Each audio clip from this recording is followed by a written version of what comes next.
नमस्ते बच्चों। रीजा जी की हिंदी कक्षा में आप सभी को स्वागत है। आप लोग कैसी हैं?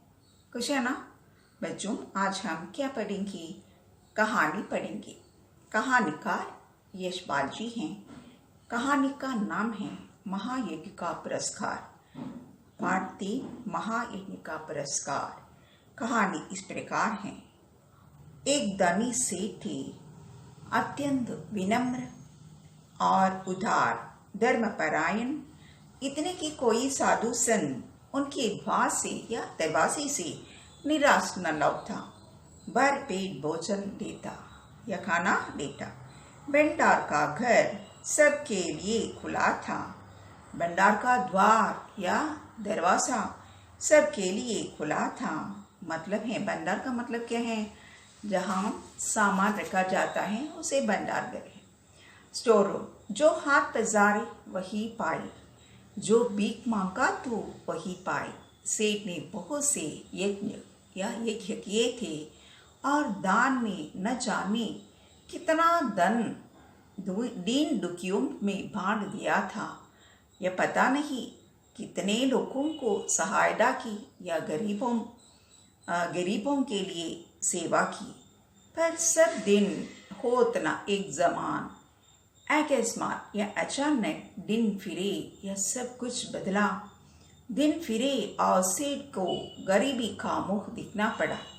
सब कुछ बदला। संगी साथियों ने, रिश्तेदारों ने भी छोड़ा, दोस्तों ने भी अपने मुंह फेर लिया और नौबत या वक्त आ गई, यहाँ तक कि आ गई कि सेठ व सेठानी भूख को मारने लगी।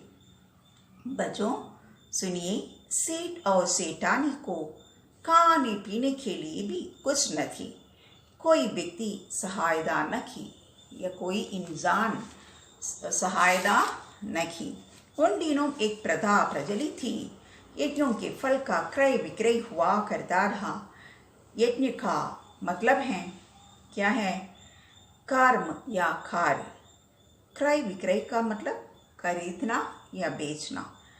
बाय एंड सेल, छोटा बड़ा जैसा यज्ञ होती हैं उनके अनुसार मूल्य मिल जाता है। यज्ञ बेचने के लिए जब बहुत तंगी का मतलब है गरीबी या कमी या गरीबी का मतलब पौधी हुई तो एक दिन सेठानी ने कहा, न हो तो एक यज्ञ की बेच डालो। सुनकर पहले तो सेठ बहुत दुखी हुई, पर बाद में अपनी तंगी का विचार कर या गरीबी के बारे में सोचकर एक यज्ञ बेचने के लिए तैयार हो गई। सेठ के यहाँ से 10-12 कोस की दूरी पर कुंदनपुर नाम का एक नगर था, जिसमें एक बहुत बड़े सेठ रहते थे।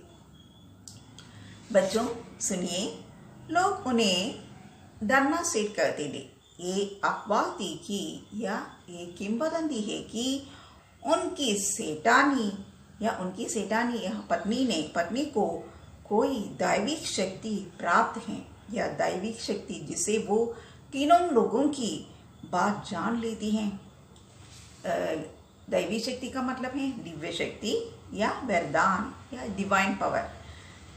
धन या रुपए की उनके पास कोई कमी न थी या अभाव न थी। विपदाग्रस्त सेठ ने मुसीबत में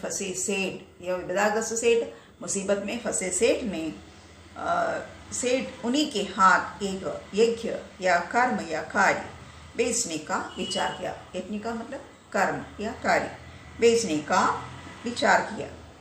दूर की मंजिल थी, सो सेठानी जैसे तैसे पड़ोसी का मतलब नैबर से थोड़ा सा आटा मांग लाई और रास्ते के लिए या मार्ग के लिए 4 मोटी मोटी रोटियां बना पोटली का मतलब है पैकेट, पोटली में बांध कर सेठ को दे दी या अपने पति को दे दी। सेठ बड़े तड़के उड़े और कुंदनपुर की ओर चल दिए। कुंदनपुर एक नगर है, नगर की ओर चल दिए। कौन चल दिए? सेठ। गर्मी के दिन थे, या बहुत गर्मी है ना। या सेठ ने सोचा कि सूरज निकले या सूर्य या सन, जब तक जितना रास्ता पार कर लूं या उतना ही अच्छा है, बहुत अच्छा है। ये सोचकर वे खूब तेज तेज का मतलब फास्ट चले या, लेकिन आधा रास्ता पार करते करते या आधा रास्ता जाते जाते धूप में इतनी तेजी या धूप सनलाइट धूप में इतनी तेजी या आ गई कि चलने में कष्ट होने लगा या चलने में बहुत मुसीबत होने लगा या पसीने से उनकी सारी देह लथपथ हो गई है। पसीने का मतलब है स्वेट या पसीने से सारी देह या तन या शरीर लथपथ हो गई और भूख भी सताने लगी। यह भूख का मतलब हंग्री। या सामने वृक्षों का एक कुंज और कुआं देखकर या सामने या आगे क्या देखा, वृक्षों का कुंज या दरख्तों का एक कुंज। दरख्त का मतलब क्या है, पेड़ या ट्री। कुआं देखकर, कुंज और कुआं देखकर सेठ ने विचार किया कि या सोचा कि यहाँ थोड़ी देर रुककर भोजन और विश्राम कर लेना चाहिए। थोड़ी देर यहाँ या एक पेड़ के नीचे बैठकर आराम करना, विश्राम कर लेना चाहिए। ये सोच वे उस कुंज की ओर बढ़े। पेड़ के नीचे और बढ़े। पोटली से लोटा डोर निकाल कर पानी खींचा या कुआं से या कुएं से पानी खींचा और हाथ पैर धोए। अपने हाथ पैर धोने के बाद उसके बाद क्या किया, एक लोटा पानी ले एक पेड़ के नीचे आ बैठे और खाने के लिए रोटी निकालकर या पोटली से क्या निकालकर, रोटी निकालकर तोड़ने ही वाले थे कि क्या देखते हैं, निकट ही या अपने पास ही या सिर के पास ही कोई हाथ भर की दूरी पर एक कुत्ता बड़ा चटपटा रहा है। बेचारे का पेट कमर से लगा था। सेठ को रोटी खोलते देख वो बार बार अपने गर्दन उड़ाता या पैर दुर्बलता के कारण या कमजोरी के कारण उसकी गर्दन गिर जाती थी, यह ताकत नहीं था। ये देख सेठ का हृदय दया से भर आया। सेठ बहुत उदार थी। या बेचारे को कई दिन से खाना नहीं मिला दिखता है या भोजन नहीं मिल दिखता है या तभी तो ये हालत हो गई, ये अवस्था हो गई है। या सेठ ने एक रोटी उठाई और टुकड़े टुकड़े करके या पीस करके आप कुत्ते के सामने या कुत्ते के आगे डाल दी। यह कुत्ता भूखा था ही धीरे धीरे यह सारी रोटी खा गया। कौन? रोटी कुत्ता खा गया। अब उसके शरीर में थोड़ी जान आती दिखाई या ताकत या बल आती दिखाई दी या वो मुंह उठाकर सेठ की ओर देखने लगा। उसकी आंखों में कृतज्ञता थी। सेठ ने सोचा कि एक रोटी इसे और खिला दूं या तो फिर चलने फिरने में योग्य हो जाएगा या ताकत मिल जाएगा। ये सोच के सेठ ने एक और रोटी टुकड़े टुकड़े करके या पीस करके उसे खिला दी। 2 रोटियां खाने के बाद कुत्ते के शरीर में, कुत्ते के तन में शक्ति आ गई या ताकत आ गई और ये खिसकता सेठ के समीप आ गए। या सेठ ने देखा कि अभी भी वो अच्छी तरह चल नहीं पा रहा है। आसपास कोई बस्ती भी नहीं दिखाई दे रहा है।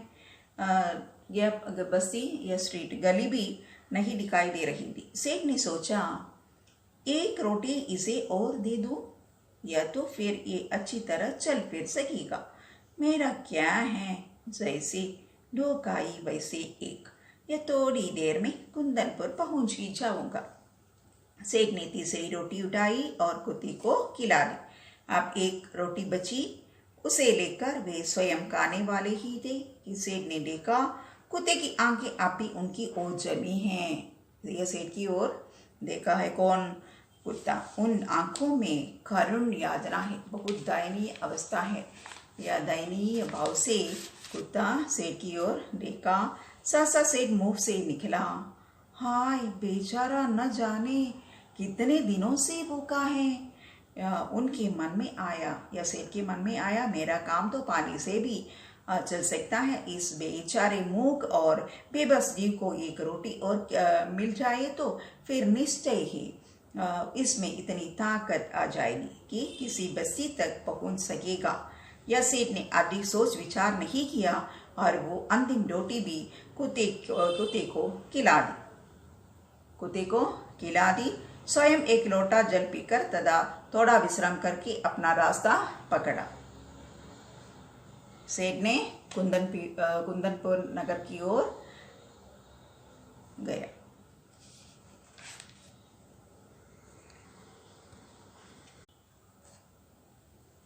धन्यवाद।